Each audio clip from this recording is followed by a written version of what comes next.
Boa noite a todos. Com muito prazer, eu dou início a essa rodada de 3 eventos internacionais patrocinados pela Shell. Muito obrigado à Shell, os representantes da Shell. Primeiro, para quem não me conhece, meu nome é Carlos Quintela, sou diretor da FGV Energia. Gostaria de apresentar os 2 palestrantes e o que vai fazer a contextualização. O primeiro que vai fazer a contextualização, eu acho que é conhecido de todo o setor, nosso querido ministro, ex-ministro Fernando Coelho Filho, em nome da Fundação Getúlio Vargas. Gostaria de agradecer sua participação. Entendo perfeitamente que o tempo do senhor é muito escasso na condição de deputado federal e é bem complicado, e dedicar o tempo do senhor para uma hora aí de um evento realmente, eu tenho certeza que é o carinho que o senhor tem para com a Fundação Getúlio Vargas. Mais uma vez, senhor Fernando, muito obrigado pelo seu tempo.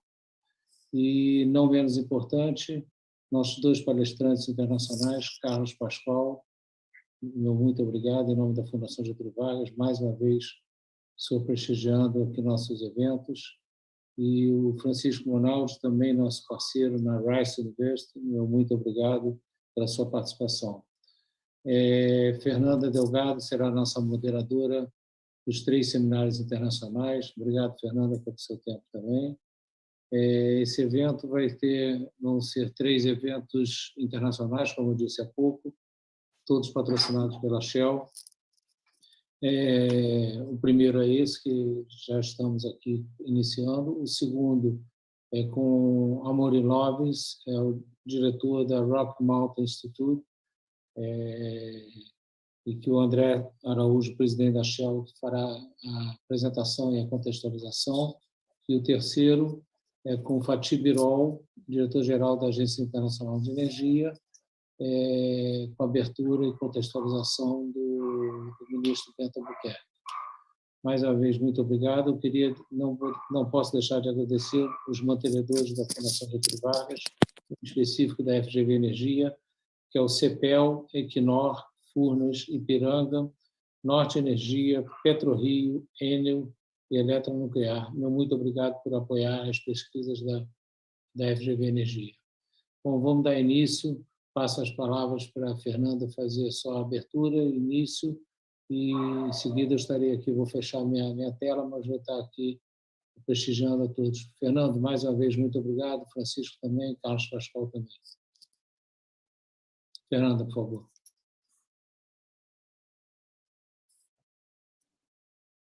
Fernanda. Se quiser, eu posso dar uma palavra enquanto Fernanda chega, Carlos? Fernando, é a sua abertura, Fernando. Eu tinha entendido que ela tinha lhe chamado. Não, Desculpa, chamou você. Fernando, é a sua abertura. Não, eu tinha passado para a Fernanda te passar, mas é mais rápido de te passar direto, Fernando. Muito obrigado. Aí, tá vendo, Fernanda? Não errei, não. Mas Eu tudo bem, vamos Fernando. lá. Era o A e o O. Desculpe aí a confusão. Fernando, com a palavra aí, nosso querido ministro, por favor. Vamos lá. Pessoal, boa noite.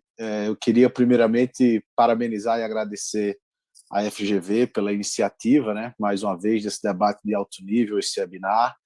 Queria, em nome do professor Carlos Ivan, do meu amigo Carlos Quintela, agradecer o convite e a oportunidade, em nome dele, de Fernanda, de todo mundo.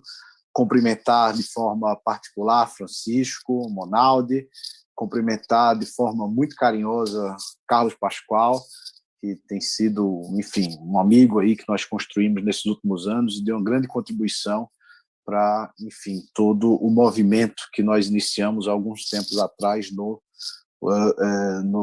na indústria de óleo e gás do Brasil.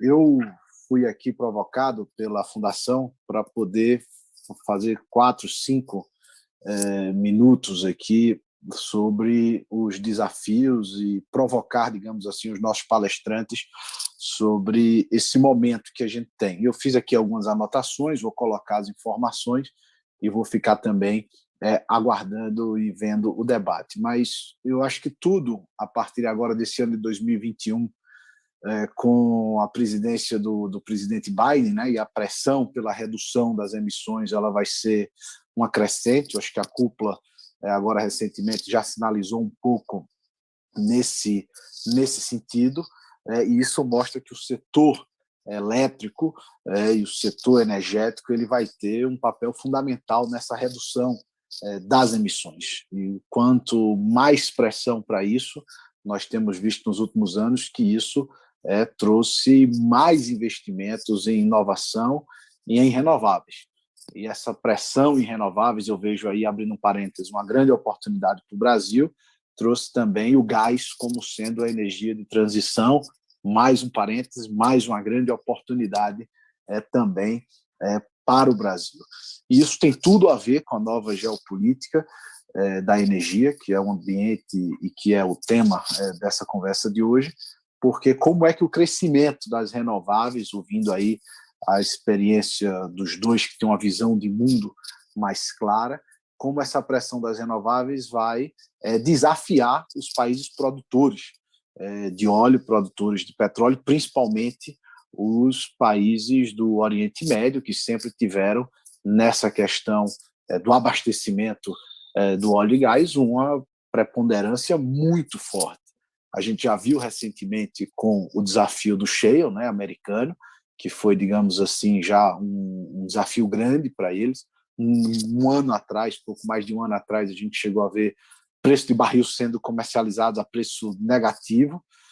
Então, como é que essa pressão pelas renováveis vai, enfim, afetar esses países, OPEP members, né, os membros aí da OPEP, e como essa pressão pelas renováveis ou por essa nova pegada de clean energy, de energia renovável, vai também impactar os países, por exemplo, que têm potenciais de mineração, como é o caso para a necessidade de produção de painéis, de baterias, e aí a gente está falando de lítio, de cobalto, de vários outros minerais que são importantes. Isso talvez a gente veja um deslocamento, digamos assim, dessa preponderância, que evidentemente continuará muito forte pelo valor que ainda se terá durante o tempo o petróleo, mas a gente podendo ver, talvez deslocando um pouco essa influência dos países do Oriente Médio, mais aí dividindo isso com China e os Estados Unidos. Então,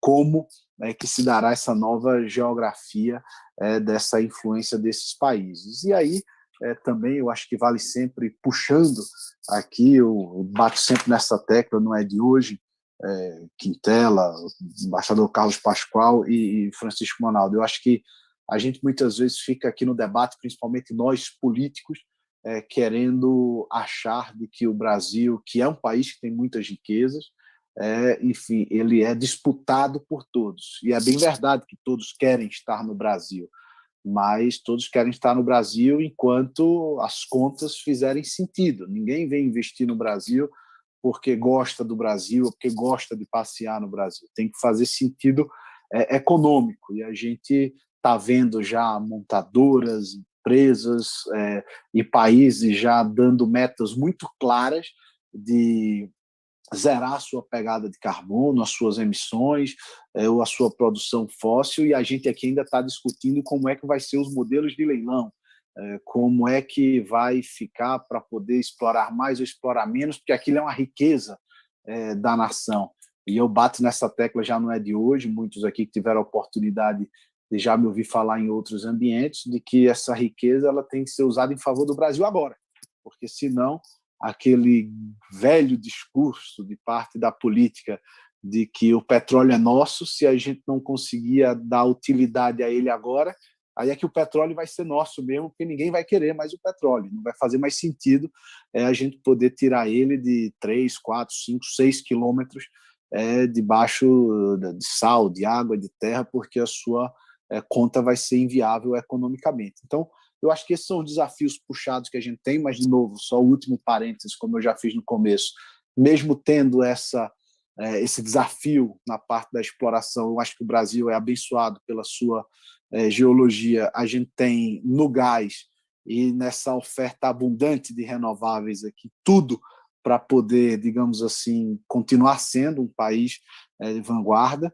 Eu espero e trabalharemos sempre aqui, não só como brasileiro, mas para que a gente continue fazendo esses debates e colocando o país nesse espaço, mas é sempre muito enriquecedor e importante a gente estar ouvindo figuras aí como os nossos dois palestrantes de hoje, para que eles nos façam nos lembrar de que tem muito mais do que Brasil, tem muito mais do que Rio de Janeiro, Espírito Santo, Bahia e Bacia de Santos, tem todo um mundo que olha com atenção para o Brasil, mas eu não sei durante quanto tempo a gente vai conseguir, digamos assim, continuar sendo atrativo para esse tipo de indústria que a gente conhece hoje e que ela está mudando numa velocidade muito rápida.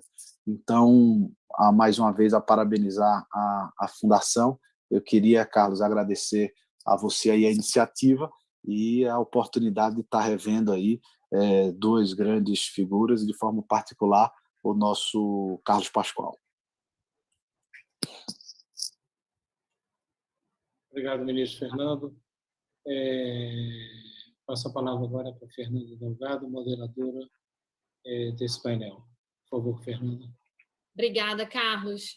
Obrigada, ministro Fernando. Eu costumo sempre dizer que o Brasil é muito maior do que o pré-sal e que o Brasil é muito maior que a Petrobras. Eu acho que isso vai muito de encontro ao que o senhor acabou de falar. E agora eu vou mudar de língua para a gente poder acompanhar e trazer os nossos dois painelistas aqui. Hello, everyone. I'm Fernanda Delgado. I'm a professor and researcher from FGV Energia, and this is Energy in Focus from FGV Energia that bring important panelists to discuss. And today we are going to discuss geopolitics. This is just a very brief housekeeping for today. Everything that we are discussing today regards just our opinion, my opinion, Francisco Monardi opinion, Carlos Pascal opinion, and not the opinion of FGV. Also, the transmission is going to be on the YouTube, and you can send us your questions from the YouTube. You have a little link over there, call it a Slido. Send us your questions. I will be delighted to make your questions to Francisco and to Carlos here. There are so many things going on the oil geopolitics today, on the geopolitics of energy today. Despite the ups and downs of the world energy industry itself, we have the pandemic and we have the international energy crisis. And after all, we have this energy transition thing, this energy transition process that is coming toward us. Big oil investments remain primarily focused on oil and gas, but capital spending is ramping up dramatically. On this webinar on geopolitics, we will discuss what political and geographic circumstances affects the volatility of oil prices on international market, and also the significant increases in oil prices that has been driven since the end of the year, what the geopolitical aspects has been affecting the cold in the northern hemisphere, the tensions in the Middle East, as Mr. Fernando just said, which are responsible. There are other issues, of course, the OPEC and the OPEC plus strategies to keep the offer hold, and how the demand has been responding of all this market structure.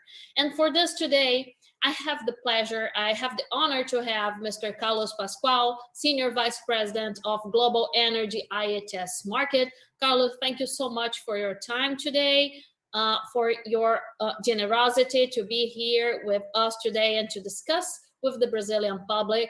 And I have Mr. Francisco Monaldi, Baker Institute Fellow and the Director of Latin America Energy Program. Thank you so much, Francisco, to be here with us today. In my name, in Carlos Quintela name, my director, and in FGV Energia name, I appreciate your time today.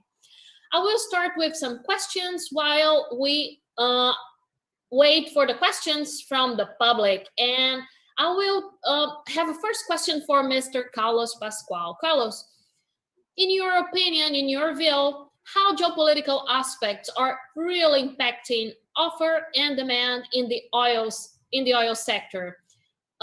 Considering when we are considering OPEC cuts, Russia behavior, shale oil and gas production in the United States. How are those things really affecting oil prices? Carlos, once again, thank you. You're on mute.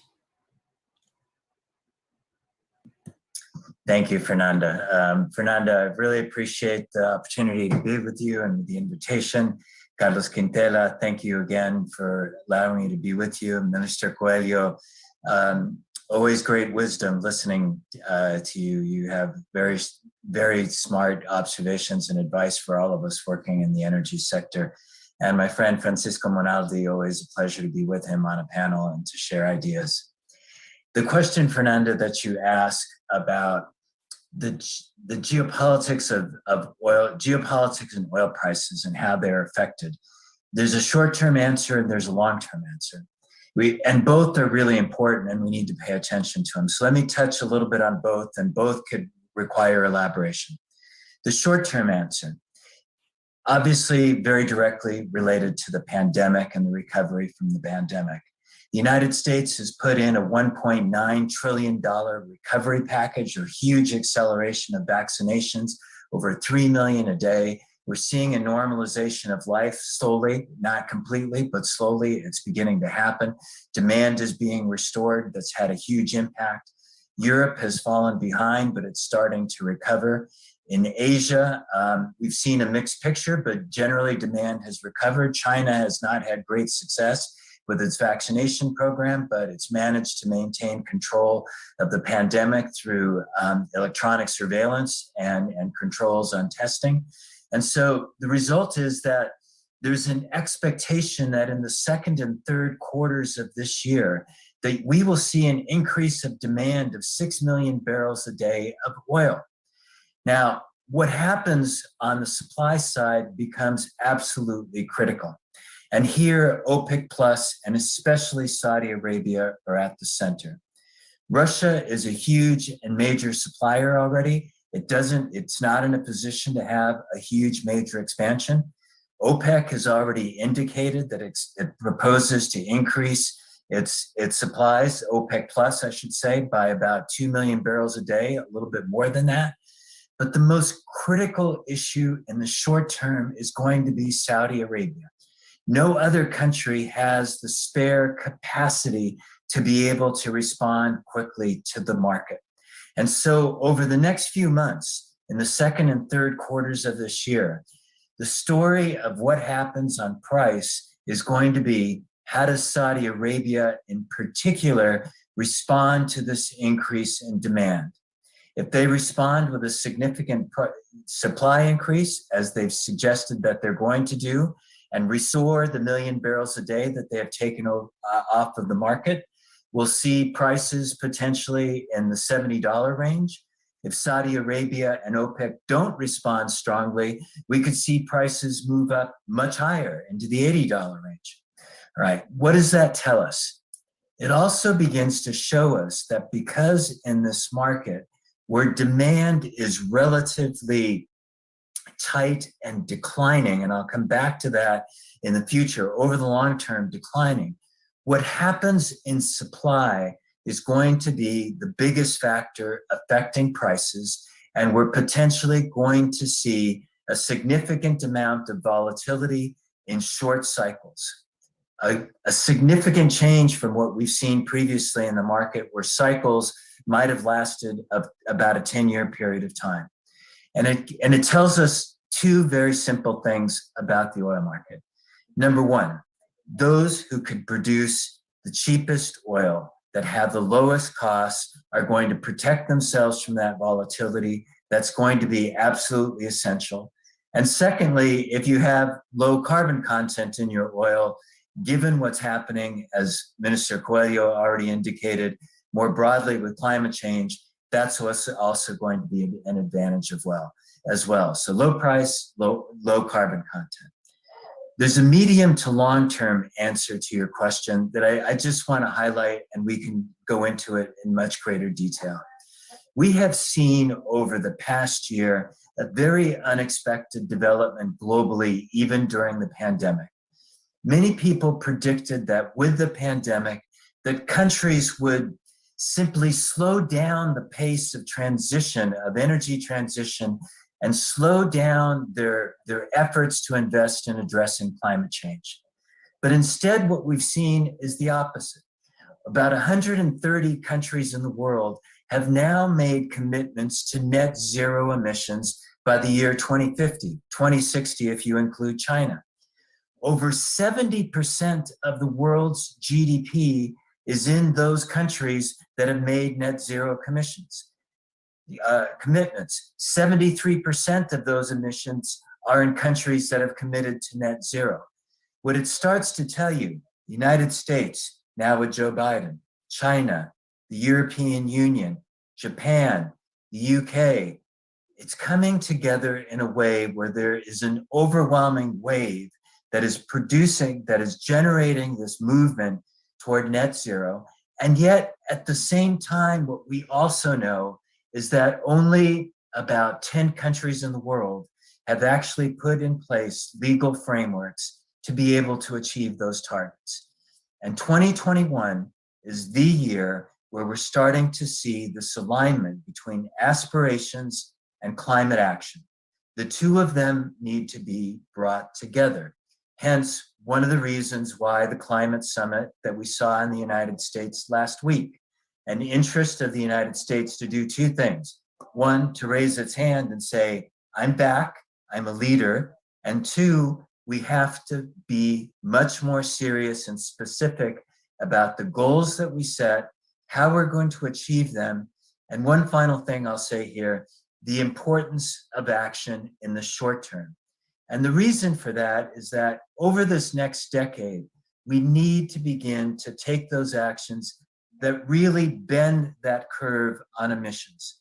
Because if we can't start that curve moving down more sharply, then the cost of rejection between 2030 and 2050, if that curve looks like this, it becomes very expensive and very difficult to do. So interesting things that we have to see. Greater volatility in the oil markets, the need for lower costs, the prospects of long-term decline in demand in oil as there is greater emphasis that we're starting to see already on climate policy, on climate finance, and now on the actions and the public policy measures that are being taken in order to drive a more consistent and clearer agenda on emissions reduction. Thank you, Carlos.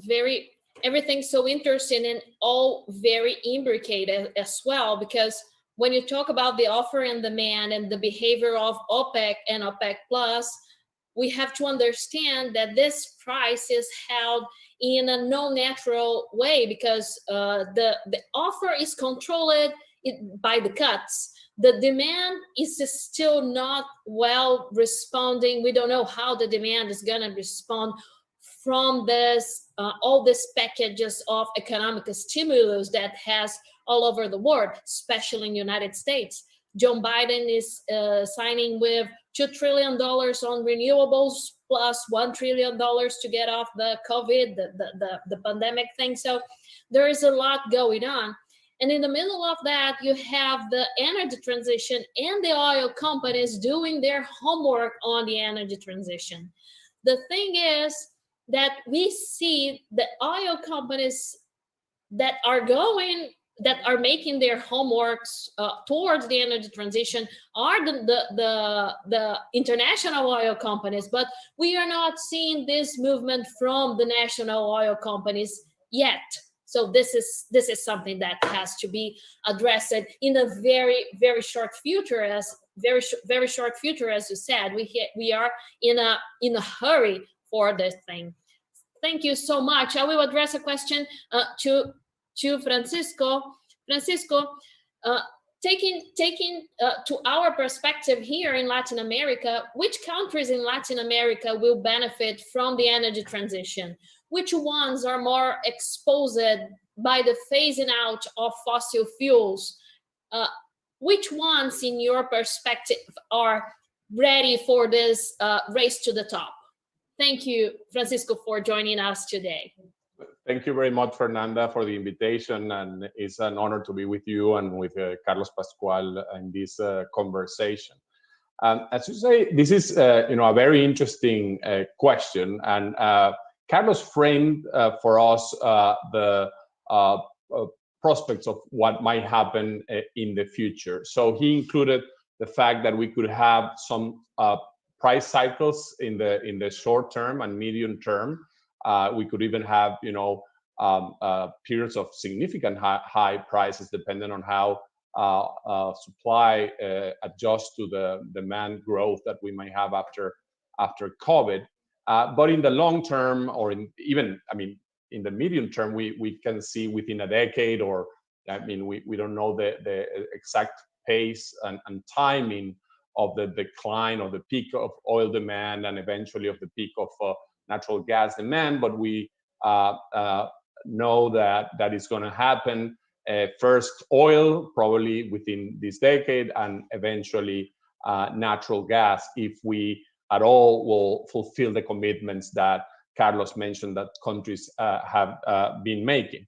But so in that context, Latin America faces some big challenges and some great opportunities. Latin America has the second largest endowment of hydrocarbons in the world after the Middle East. It depends a lot on how exactly you measure, but in the size of resources, there is no doubt that it's a massive endowment. And even though it's it's distributed in a very uneven way, there are countries with massive resources and others with very little. Without a doubt, the region faces the potential of leaving basically most of these resources on the ground as the energy transition accelerates. And that also, on the other hand, we have some significant potential to develop in a window of opportunity some of these resources. And as I mentioned, gas has a sort of a longer shelf life, so there might be some important opportunities in natural gas within the next 2-3 decades. It's unlikely that that renewables will be able to alone fulfill the increased demand for electricity that the region will face if there is economic growth in the next few years. Of course, there are countries that will be really impacted. Of course, Venezuela, that is in terrible shape but has massive oil reserves, is probably the country that is going to be in the long term more affected by the energy transition. It also has a very high carbon intensity in the Venezuelan oil reserves. You have other countries like Ecuador and Colombia that are still very dependent in terms of oil exports. In the case of Colombia, also adding coal. Of course, Colombia has limited resources and reserves, but still is a country that will have to deal with the eventual reduction in the oil revenues, in the oil rents, particularly because Colombia is a high-cost country. Then you have Mexico, which just around the corner. A few years ago, we all were thinking about the massive success of the Mexican energy reform in terms of attracting oil investment. But after President López Obrador put a lot of this in the freezer, and now with all the recent developments and the energy transition accelerating, it might be that Mexico has lost the opportunity to develop, for example, the massive potential in deep waters that Mexico has. Because companies, as it was mentioned by the minister, by Carlos, there are companies like BP or Shell that are starting to basically reduce their interest in and their commitment to invest in long cycle projects and greenfield projects, exploration, etc. So those countries that do not develop these resources relatively quickly would probably not develop them ever. Of course, depending on the costs, that might last longer. I mean, I think, for example, Brazil is well posed to take advantage of the window of opportunity. As the minister said, it's not necessarily a long window of opportunity, but the very high productivity of wells in deep waters in Brazil clearly offer a great opportunity. However, at some point, these long cycle projects will start to be hard to finance, because of course once the project is already developed, the costs are so low that they will continue. But to think about starting a new project when you start to think that assets might be stranded, I think will increasingly become a challenge. There are other countries, like Argentina, that had made a big bet on Vaca Muerta as a massive opportunity for growth. Vaca Muerta has the advantage of being a short cycle kind of investment that there is less risk of stranded assets because investments can be recovered quickly.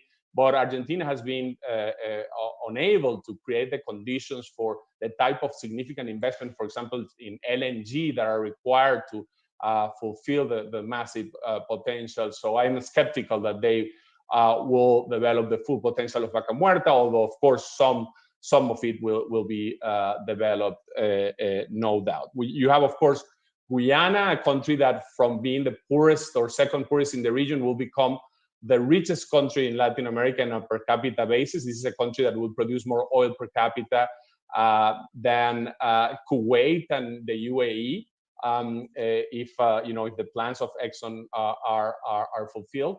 And so it will have a maybe short-lasted but tremendous creation of wealth in that country, and that will really tell us to other countries in the region on how to develop those resources at a fast pace. And finally, I wanted to mention some of the significant winners. There are countries that in the region that are big producers of minerals that are strategic for the energy transition, including, of course, copper, which Chile and Peru are major producers, and there are other producers, of course, in the region. And lithium, which has a massive reserves concentrated in Bolivia, Chile, and Argentina. Unfortunately for Bolivia, I think they will not create the conditions for development of their lithium at the pace that it should happen.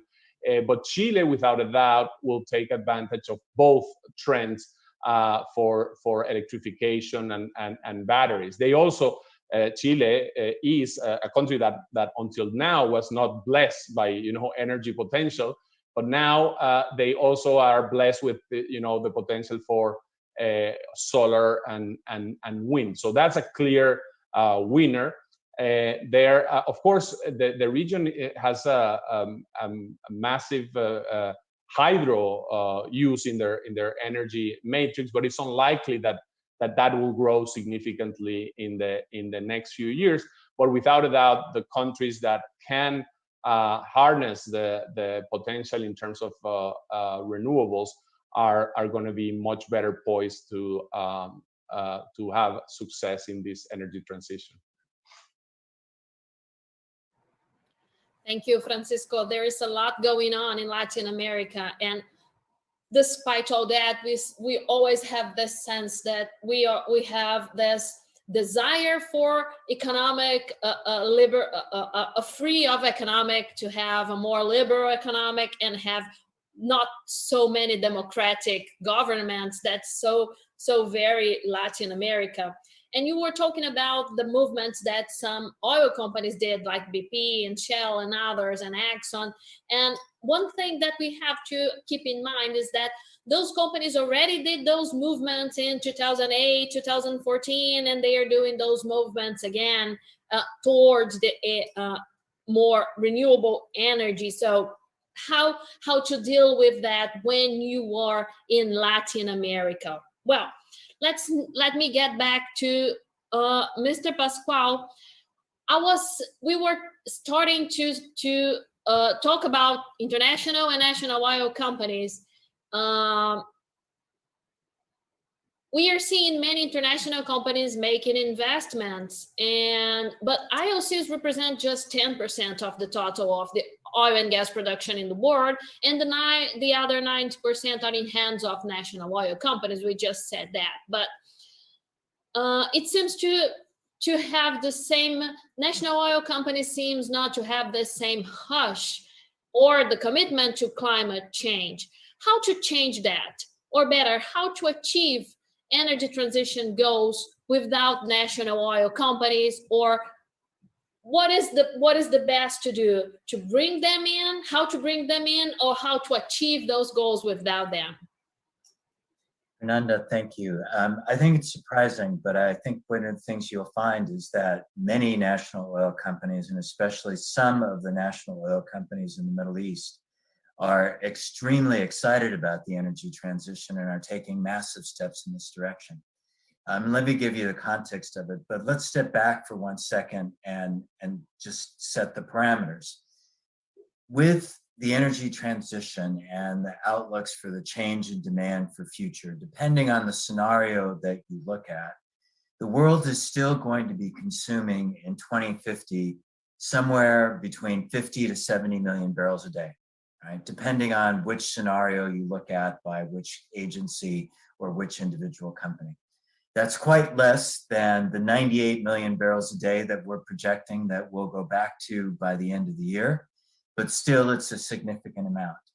And so the first point to take out of that is that companies are asking the question, who is going to have the cheapest oil and who's going to have the oil with the lowest carbon content? Because they want to be the ones that sell that last barrel of oil under the 50 million barrels a day or the 70 million barrels a day or whatever it is. And what you're seeing out of many national oil companies, especially in the Middle East, is that I was in a discussion with somebody from Saudi Aramco and said, we have the lowest carbon content in the world. We're the cheapest producer in the world. We're totally prepared, moving ahead. But here's what's different. And so this is somebody from Saudi Aramco speaking. He's saying, we now are making massive investments in solar energy. In the most recent auctions that we had, the price of solar came in at $10 per megawatt hour, $10, 1 cent per kilowatt hour. Okay, phenomenal. And so what he said is, we're going to have the cheapest renewables. Because we have the cheapest renewables, we're going to be the cheapest producer of green hydrogen. And because we have natural gas, we're going to be the cheapest producer of blue hydrogen. And so the message from the senior executive from Saudi Aramco was energy transition, bring it on. Similar story with Abu Dhabi National Oil Company, right? Go through a similar kind of discussion. They've already set very aggressive targets for their transition. They've had auctions for solar power at $13 per megawatt hour. They have their oil standard, the Marban, has about half of the carbon content of other oil producers. Again, they're saying that they are absolutely poised to be able to move into this energy transition.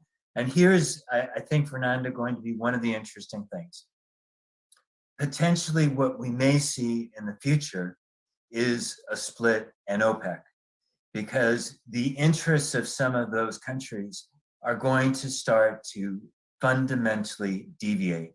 The ones that do not have the capital and the resources to develop their renewable energy resources, to go through an energy diversification and transition, and to be able to adapt to a world of oil and renewable energy, those are the ones that are going to be left behind, and you're going to have others that are very ready to continue to move ahead.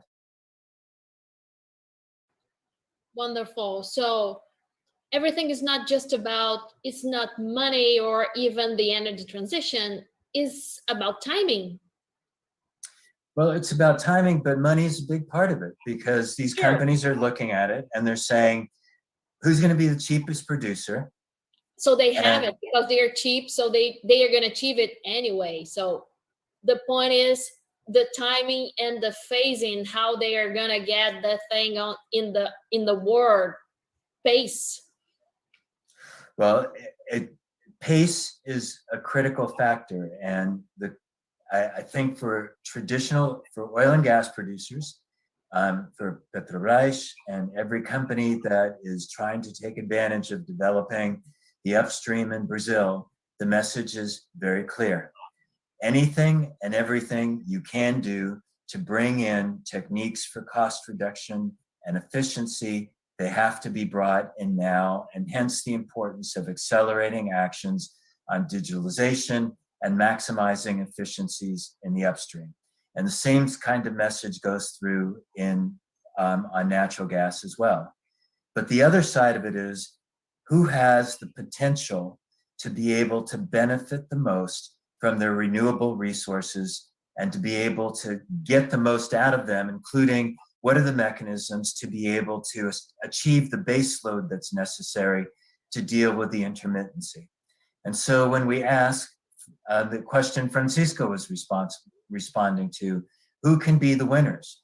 Well, one of the countries that can be a winner certainly can be Brazil, with already 80% of carbon-free production in electricity, the ability to bring in gas to complement the reductions in hydro with climate, the ability to continue to invest in batteries and the use of biofuels. There's huge potential there for a reduction of emissions. And an asset that Brazil has that few countries have, nobody has in the same level, is the Amazon. And so here's one other factor which I think we need to bring into account.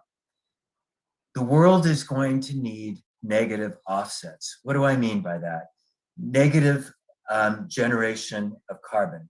The reason is that there's still going to be carbon producers in the world. And they're going to be looking at where can they transfer resources to be able to buy down emissions reductions, right? So the Amazon Brazil provides, between the Amazon and agriculture, a huge opportunity to be able to do that. But in order to achieve it, one of the things that's going to be so critical is nailing down in the Paris negotiations what's called Article 6.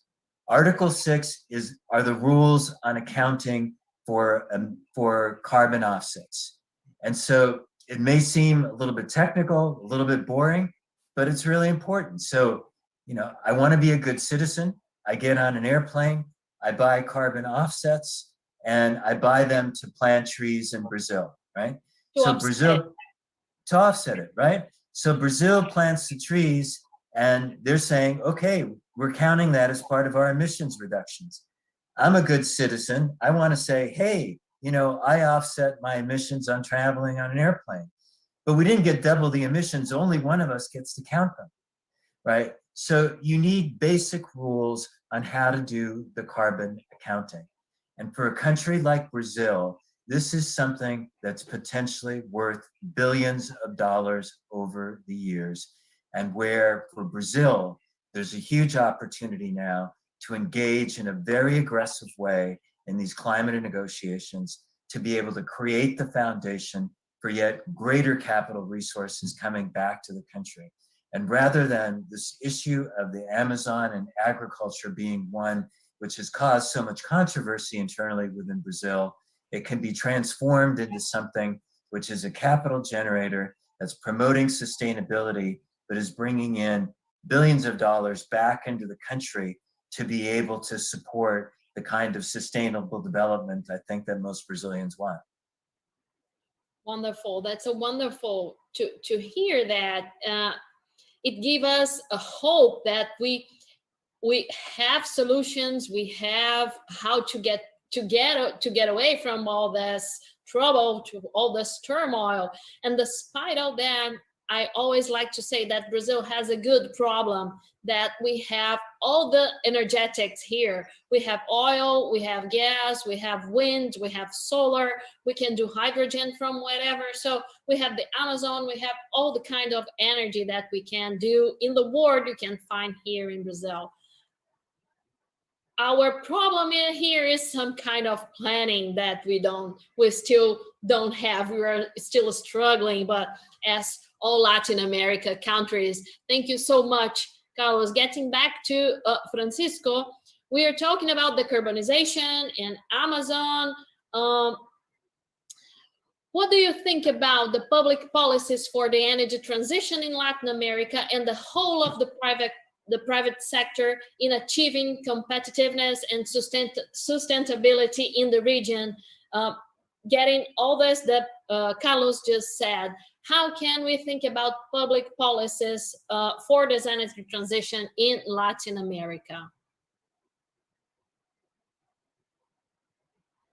Thank you. So yes, I think Carlos put something right in the center. I think it's really important, which is that the energy transition offers tremendous opportunity for countries such as Brazil and other countries in the region.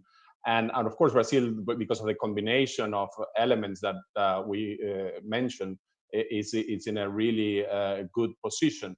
And you know, I think it's really important. You see it here in the city of Houston, how you know, if you are a carbon emitter, you can think about how the energy transition will allow you to sort of, you know, make a business out of reducing your carbon emissions. Or as he mentioned, in the oil industry itself, there are massive opportunities for cost reduction to be competitive.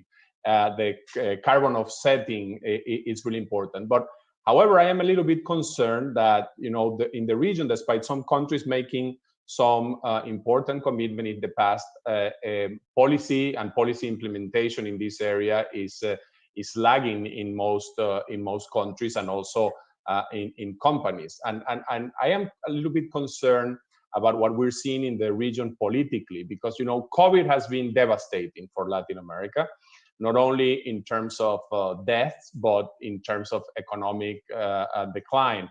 I mean, it's probably the worst economic recession that we have had in the history of the region, probably going as back as the independence wars.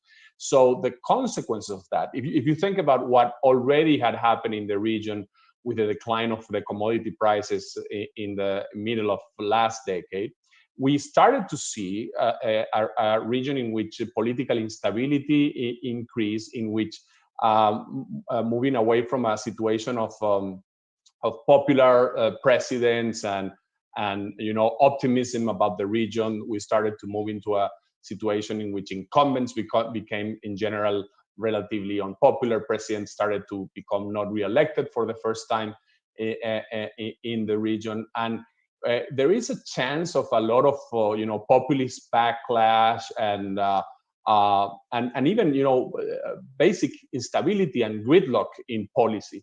And because of these issues related to the economic situation in the region, you know, a region that already has, you know, significant inequality and the like, governments might unfortunately not look ahead about these massive opportunities and to take advantage of the crisis. I mean, countries in Latin America will not have the fiscal space that, for example, the US and the Biden administration has to sort of rebuild better, as they say, because simply, you know, they don't have that opportunity to finance these programs. But there are nevertheless a lot of opportunities for, you know, the recovery programs to have a priority in this area and take advantage of the interest of the multilaterals and the, you know, governments in the OECD countries to really seize those opportunities. But if politicians are pressured by populations that are dissatisfied, they might have, you know, shorter term objectives. They might see the climate policy as a burden on their short term rather than as a long-term opportunity. And so the challenges are significant. And we have a region, as you pointed out before, that it's dominated by national oil companies. Some of these national oil companies, like Petrobras, Ecopetrol have done some important reforms and restructuring in the last few years in terms of, in the case of Petrobras selling assets, in the case of Ecopetrol buying an electricity distribution company and investing abroad.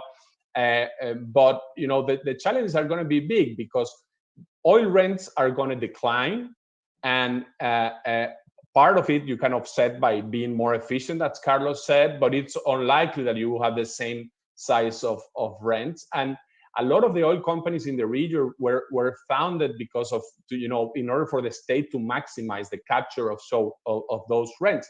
But many of these companies, for example, Pemex being an obvious example, but also PDVSA or Petroecuador or Petroamazonas in Ecuador, are companies that are not efficient and will face significant and increasing difficulties. And it's not clear what they should do, because think about this: outside of the oil sector, state-owned enterprises don't have the role that they have in the oil sector, and that's basically because of the size of the rents in the oil sector allows the state to have these massive enterprises. But once those disappear, the question is, should Pemex, for example, become a more diversified company, go into renewables? It's not clear that they will be effective there, right?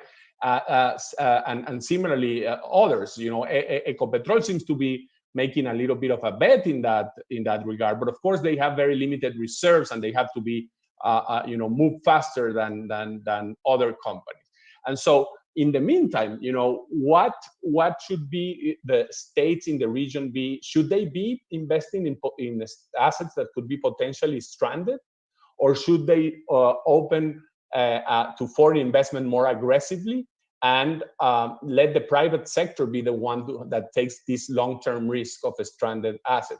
So these are the difficult questions, I think, that governments in the regions and national companies in the regions have to face. But going back to Carlos' point, the opportunities are there. The challenges are, I think, also tremendous. But there are countries that, fortunately, are fortunate, like Brazil, to have a mix of energy potentials and potentials for doing business with the offsets that really should not consider this as a threat as other countries that are mostly dependent on hydrocarbon production. Great, thank you, Francisco. There is one thing very, very particular in Latin America that you said, that we are dominated by national oil companies. And one thing is that the monopoly of those national oil companies were very good once they were settled on the economy. And the governments should be proud when the economy does not need that monopoly anymore.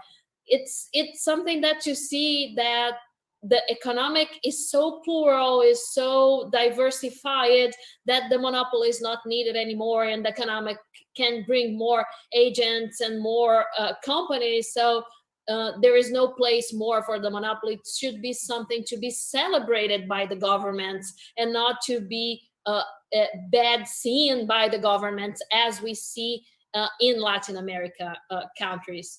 Thank you, Francisco. Carlos, I have a question from Clarissa Lins here for you. Clarissa, she's congratulations for FGV Energia. And my question is to Carlos. To what extent President Biden's new approach to climate policies will shape the future of industry? I think Clarissa puts her finger on something which is extremely important, because what President Biden is focused on is that we're not just talking about energy transition. We're not just talking about climate change. We're actually building a new global economic system with the industries behind it that are necessary to succeed in the 21st century. When you look at the American Jobs Plan that he's put forward, it's not just about traditional aspects of the infrastructure, but it goes deeply into the way that we produce goods, the energy that we use to produce them, but also even the kinds of things that we're producing in order to be able to have a more sustainable economy. If we think about steel, the importance that is placed, for example, on programs, pilot programs that could produce new alternatives to steel that could be used, for example, in automobiles, plastics that could be used that have lower emissions to them. The supply chains that are being produced, that are being developed, how they're developed in a way that address, as earlier was talked about, I think Minister Coelho talked about, addressed in a way that take into account the kinds of minerals that are being used, cobalt, lithium, nickel, copper, and how do you address those vulnerabilities? And if we think about one of the things that President Biden ordered was, in one of his first executive orders, was a national security strategy on supply chains. Never before has one ever heard of a president of the United States thinking of supply chains as a national security issue. And so my point here is that what we're seeing inherent in President Biden's approach is not just something which is linked to energy. It's linked to the kind of economy that you need to have, the economic systems, how energy is intertwined with it. But more fundamentally, what kind of economic transformation do we need to have in terms of the goods we produce, the way we produce those goods, the supply chains that are involved in them to achieve sustainability for the future?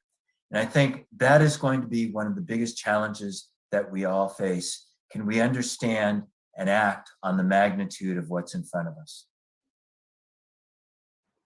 Thank you, Carlos. I'll get back to Francisco. Francisco, we were talking about energy transition and how President Biden is going to be this new energy economic, and we talked about Venezuela, Ecuador, Colombia, Argentina, Guyana. How do you picture Brazil on all this when we are talking about the attraction of investments, as to say, when we are talking about Brazil is well positioned, as Mr. Pascoal said, for the energy and for the emission reductions that we have a very good potential. But when we are talking about the attraction of investments, how do you position Brazil on our strategy here on Latin America?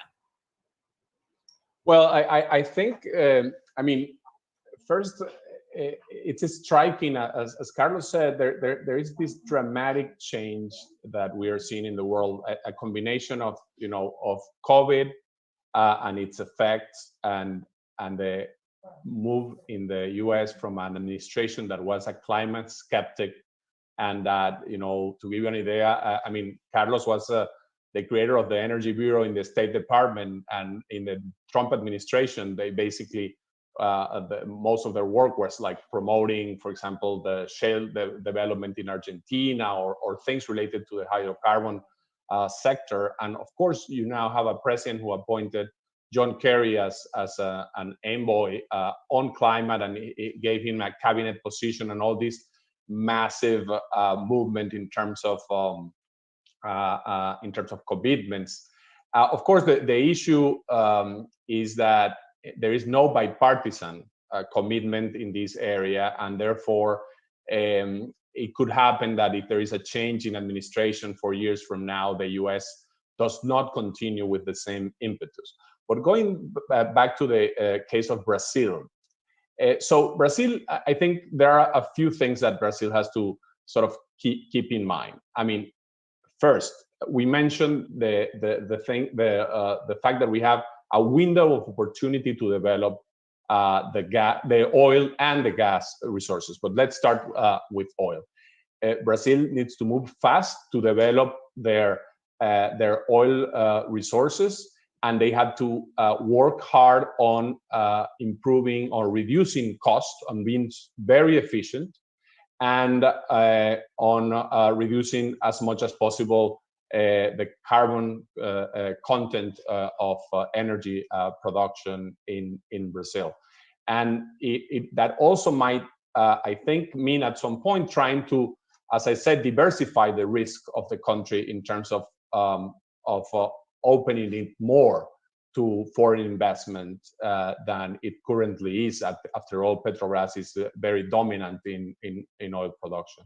Then you have the development of the natural gas, that a significant part of it is associated with the oil in offshore in Brazil, and the conditions have to be created to take advantage of this. You have this massive hydro base load in the country, but you will need to incorporate natural gas in the future to compensate for the intermittency of renewables. You also have this very interesting combination of elements like the fact that you can have the carbon offsets, but you also have you have biofuels, you have hydro. So Brazil has the flexibility that not many countries have in the region to basically, as the energy transition moves, take advantage of these different sources of energy.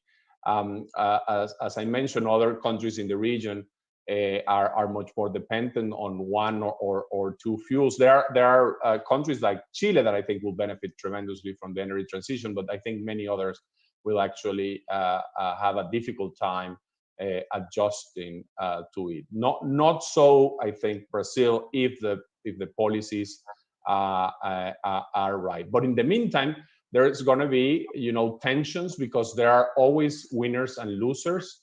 There is also going to be a shift with the type of companies that come to Brazil, and there might be smaller players coming into the smaller, higher cost fields to take advantage in the short term of those opportunities, while as I said, in the longer term, you will not have the big European companies, for example, in greenfield projects in oil. So there will be a sort of a shifting of how players and which investment happen in the country. Thank you, Francisco. I always like to say that the energy transition is a process, and there is no solution like one size fits to all. Each country has to make this whole own process that can make that can suit its expertises, and also that can fill in the pocket of their population. So electric vehicles are very expensive for the Brazilian population. So right now, this is not a very good solution for us in terms of energy transition. So we have biofuels. So it's not because it's good for the north of Europe, it's going to be good for a country like Brazil. So every country has to make their own energy transition regarding the society. So it's a social process. In the end of the day, it's an economic and social process also. Instead, so Carlos, how Biden plans for economic recovery can change the plans for Latin America energy transition? How do you see this change of the new administration and this position of energy transition in Latin America? What could change for us here? I think, Fernanda, and I'll be very brief because I'm conscious of the time that we've already gone over our allotted time. For the first time, you have a president of the United States who, number one, has made climate change one of the top 4 priorities of his administration. And secondly, he has incorporated climate change in every single aspect of his national security and foreign policy strategy. And so in looking at Latin America, I think one of the things that you're going to see from this administration is an increased integration of questions that are related to security, energy, and transition together that are going to inform the way that the Biden administration is going to respond to the region. I can tell you one very immediate issue, which doesn't fall within the parameters of energy, but it certainly does on climate change when you look at the broader implications. And it has to do with the devastation we've seen in Central America and migration coming to the United States. One of the fundamental factors has been the impact of climate change, particularly on Guatemala and Honduras, and the impact it's had on the flow of people.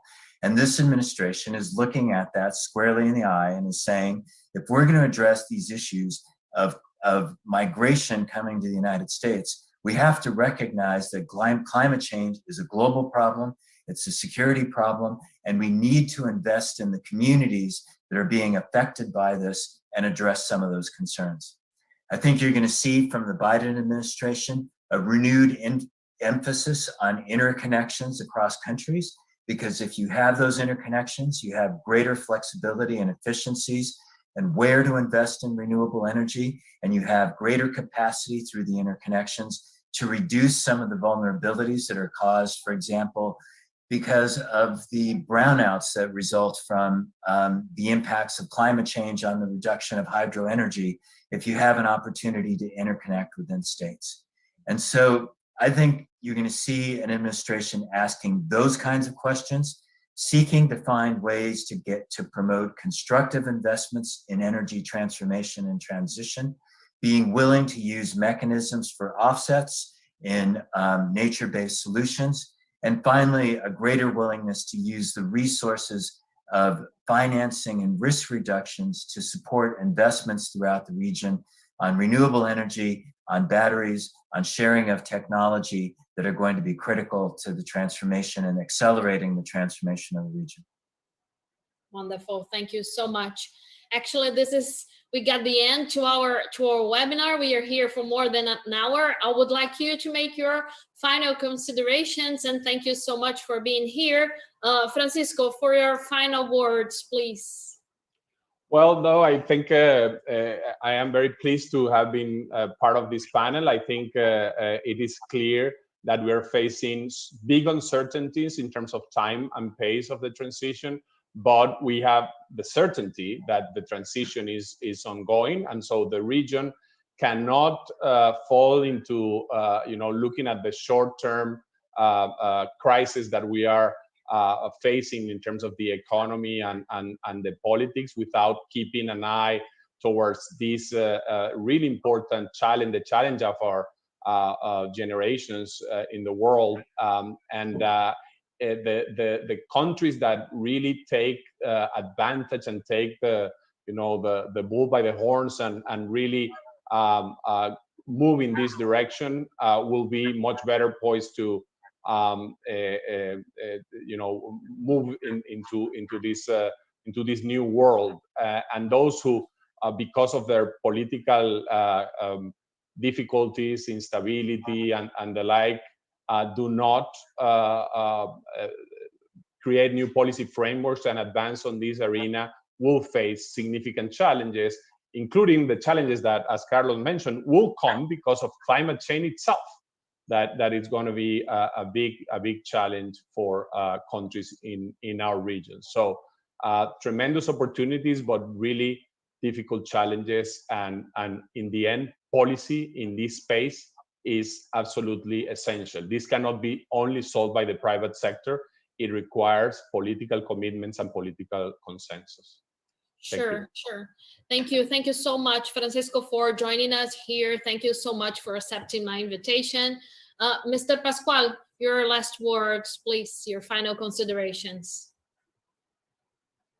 Fernanda, I think what's, to use an analogy, when one sees a great wave coming before them, one has an opportunity to think about how to respond to that. One could stand in the same place and allow that wave to crash on you, and it will over time wear those rocks away.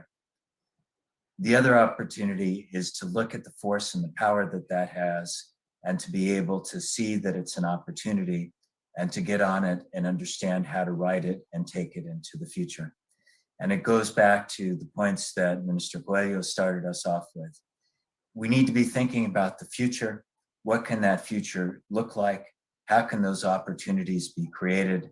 How can we move in ways that allow us to understand that this wave that is before us is defining a new reality where its sustainability is fundamental to our success as a planet, but it also to the very success of all of the companies that we understand and know are and are engaged with as well. And so if we can achieve that fundamental change of looking at changing the mindset so that we are looking at these issues of transition, climate change, transformation as an opportunity to do something which is giving the next generation an opportunity for a greater livelihood, and is using the current generation as a way to create the jobs that allow us to get there. It's not going to be simple. I don't want to be simplistic, but if we can't start to make that transformation, that political transformation in our outlook, we can't succeed. But if we can make that political transformation, then the potential for success of what we are giving our own generation and future generations is something that will be with us forever and will be a treasure and a prize that we have to hang on to. And that needs to be our inspiration. Thank you, Mr. Pascual. Thank you, Carlos. Thank you, Francisco. Thank you so much for joining us this afternoon. And I really appreciate it. I pass the word to Carlos. Carlos, por favor. Boa noite a todos. Eu não poderia deixar de agradecer ao Carlos Pascual, ao Francisco, e vou em seguida passar a palavra para o nosso querido ministro Fernando Coelho fazer as considerações finais. Mas antes que eu passe a palavra, se eu passar a palavra para o Fernando, todo mundo depois vai embora, que só estão aqui esperando o Fernando falar. Não é para mim, não, Fernando. Um monte de gente aqui falando, deixa eu tietar o Fernando, nosso melhor ministro. Bom, eu queria agradecer muito a presença, principalmente dos nossos mantenedores, a participação, e o patrocínio da Shell, com a presença do seu presidente André Araújo e do seu vice-presidente Flávio Rodrigues. Muito obrigado por vocês estarem aqui e apoiarem esses 3 webinários internacionais que a FGV Energia está fazendo. André e Flávio, em nome da Shell, em nome da FGV Energia, queria muito agradecer a Shell. Queria só colocar, me perdoem, eu vou esquecer alguns nomes, posso deixar passar batido, mas queria só formalizar a presença de pessoas que eu passando aqui rapidamente, vi.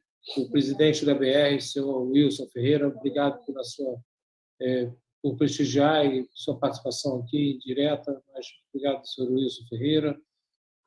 Milton Rangel, representante, vice-presidente de Finanças da PetroRio, nosso querido amigo e embaixador Roberto Ardente, diretor da Petrobras, também está aqui presente nos bastidores, nossa conselheira consultiva Ieda Gomes e Davi Zimmerstein, ambos ícones do setor de gás e setor de petróleo, Paulo Pedrosa, Patrícia Pradal,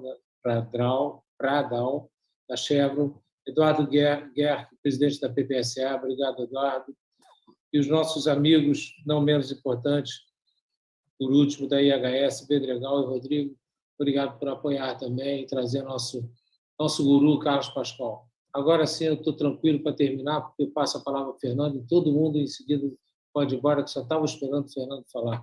Nosso amigo Fernando, por favor, as suas considerações finais. E mais uma vez, Pascual, muito obrigado. Francisco, muito obrigado. E Fernanda, você, como sempre, foi excelente. Obrigado. Fernando, por favor. I don't have Fernanda English to do the closing, so I'll close in Portuguese. Mas, Quintela, mais uma vez, parabéns a você e a FGV Energia, a Fernanda, pela brilhante mediação e, de forma muito particular, a Francisco e a Carlos por dar a gente essa visão e aí que a gente está, enfim, teve a oportunidade aqui, mesmo que rapidamente, mas é sempre importante a gente poder estar atento e vocês têm a oportunidade de estar conversando com outros policymakers aí mundo afora e a gente aqui no Brasil precisa desses insights e desse conhecimento aí de vocês. Cumprimentar também, assim como Quintela já fez, diversos amigos e pessoas aí que eu admiro do mundo da energia, brasileiros aí fantásticos que estão também aqui hoje acompanhando esse debate, essa palestra que a gente teve a chance. Espero que vocês estejam todos bem.